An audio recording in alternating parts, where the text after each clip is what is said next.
Okay, so welcome to week 7. Week 7, we are talking about exponential and logarithmic functions. A lot of people find this week relatively easy compared to some of the previous weeks that we've had. So that's good news since we're heading near the end of the class. It should get easy from here, or at least easier. So we're going through everything in chapter 5. 5.1, which is exponential functions and their graphs. 5.2 is logarithmic functions and their graphs.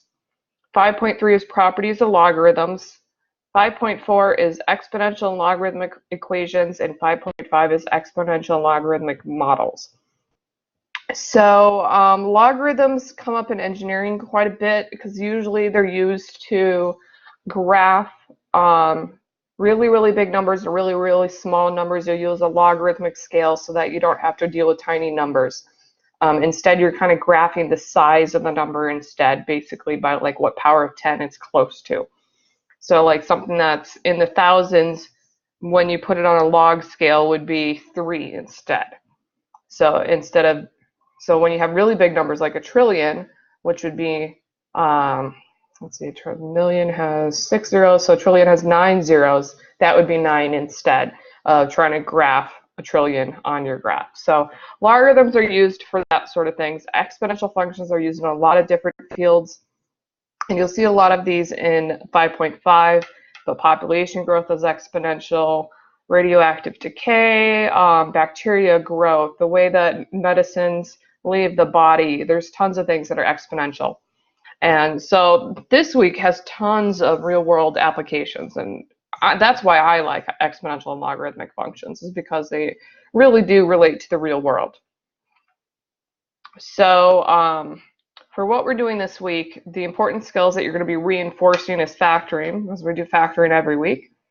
You're going to be talking some about asymptotes. Exponential and logarithmic functions only have, well, the exponential has a horizontal asymptote, logarithmic has vertical asymptotes. They don't have both. You'll be solving linear and quadratic equations. You'll be doing graphing and working with the properties of exponents. Those are going to be really important when we work with logarithms, because a logarithm is basically working with the exponents. So for this week, we have your discussion, your ungraded practice assignment, your assignment, and this is your last assignment in the course. There is no assignment for week 8, and then your quiz. So let's start with the discussion. So for your discussion, you have 2 things, research and then to actually make a post. So because you're doing research, you need to make sure that you are putting everything in your words, no copy and paste, no typing from what another website says. Explain it in your words. So this week you learn about a constant called E. So you've heard about pi. Everybody knows pi is 3.14. Some people may know more digits from there. But there's another famous constant called E, which is Euler's number. That is used a lot in exponential equations. E is about 2.71, I believe. So since you're learning about another constant, your discussion this week is to do research into mathematical constants. And so what makes something a mathematical constant is that it's a number, so it has a value, and it's named because it's important in math formulas. So E is important, it's called Euler's number. Pi actually does have a name. I don't remember what it is. But generally these will have a specific name and they're a specific number, and they pop up in formulas. So you're going to be doing research into a constant to learn things about it, like its history, who discovered it, what is the actual number, how is used, why is it used, what formulas is it used for, that sort of thing. So you're going to research this, and then your post is you're going to summarize what you learned. And you're summarizing, which is in order to avoid plagiarism, because if you're plagiarism, and I will check, that could get you in trouble, because that violates, our code of conduct policy. Plagiarism is essentially like stealing someone else's words. So everything needs to be your words. You're explaining things, summarizing things, what you understood from what you read. And you need to make sure that you include all your references, because if you don't, then you're also plagiarizing. So you're doing research and then you're writing your post. So I have a list of suggested constants here just to get you started. Obviously, you're probably not going to write all these down. I'm going to just kind of zoom in, but you can download this PowerPoint and see the constants.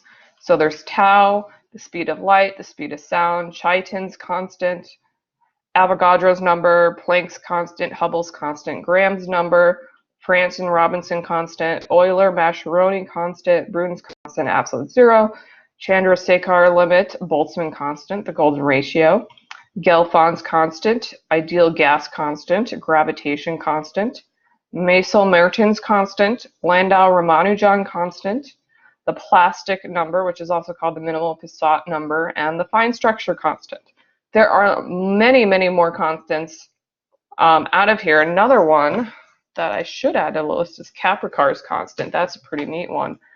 I learned about that one a couple months ago when I was at a conference. Capricar's constant. So there are tons of constants out there. Some of them are easier to understand than others. This list I picked as those that are some of the more easier to understand with what you know.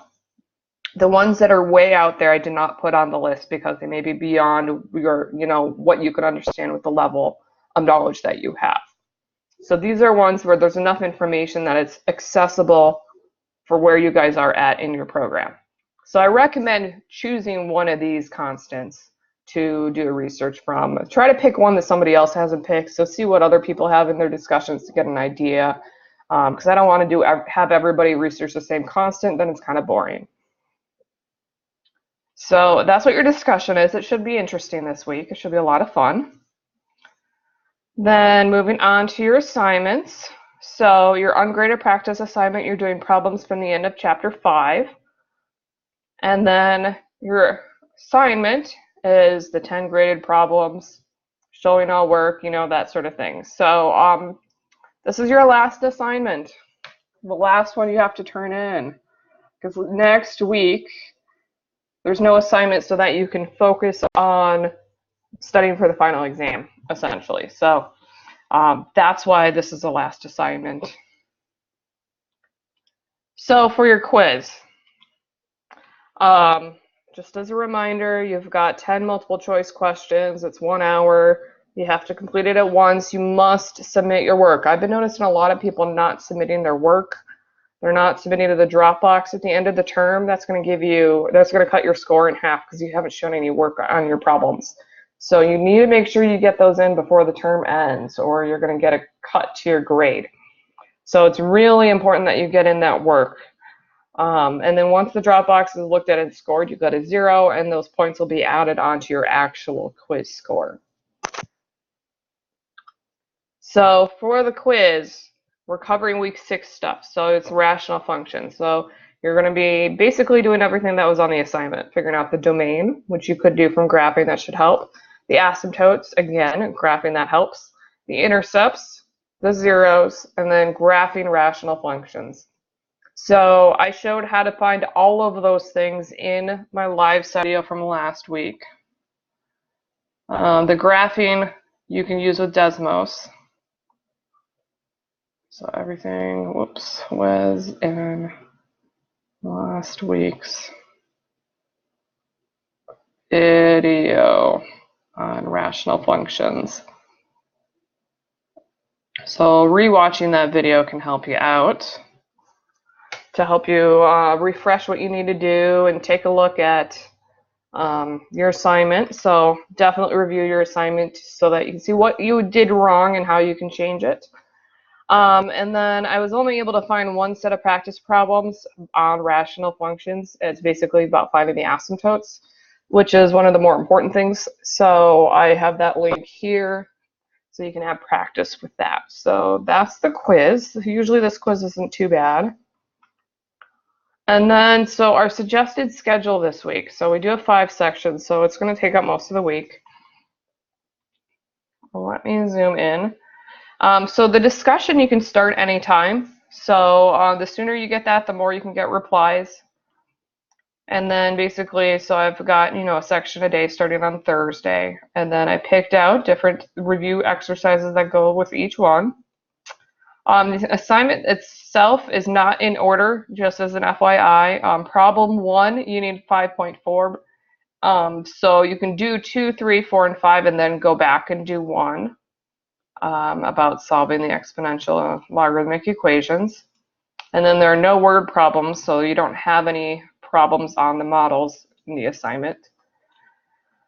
And so the extra time you have, I recommend, if you have any assignments with low grades, that you work on your resubmissions or work on getting your drop boxes in. Make sure that you don't have anything missing, because we've got 2 weeks left. Course ends in just a couple weeks, and so once the course ends, I can't take any more work. I can't take anything via email. It has to be all submitted in Blackboard. So nothing can be submitted once week 8 ends. So it's really important to make sure you get everything in on time, or as soon as possible, so that you don't have to worry about missing the deadline. Oops, wrong direction somehow. So that's basically it for this week. That's everything you need to know. So if you have any questions, you can email me or give me a call, or of course, if you're on this session, you can ask me questions. So are there any questions?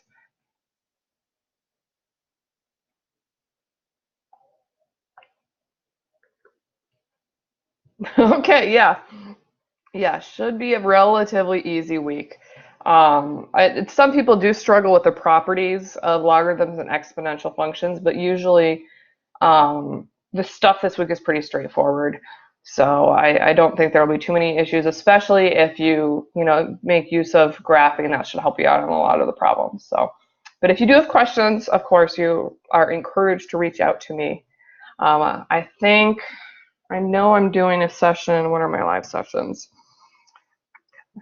I should learn to have a slide so that I don't have to look it up every time. Let's see, because I know I have, is it on Monday? Sunday. So Sunday at noon, I'm going to do one on solving exponential and logarithmic equations. So I'm going to go through that. That is section 5.4. So I'm going to go through 5.4 on Sunday. And then on Monday, I'm going to do 5.5 exponential and logarithmic models, which are the word problems. So I'm going to go through that. One's at 6 p.m. on Monday. That one should be lots of fun because you can see where this stuff is actually applied, which I think is cool. I have fun with it. So those are the live sessions I have scheduled.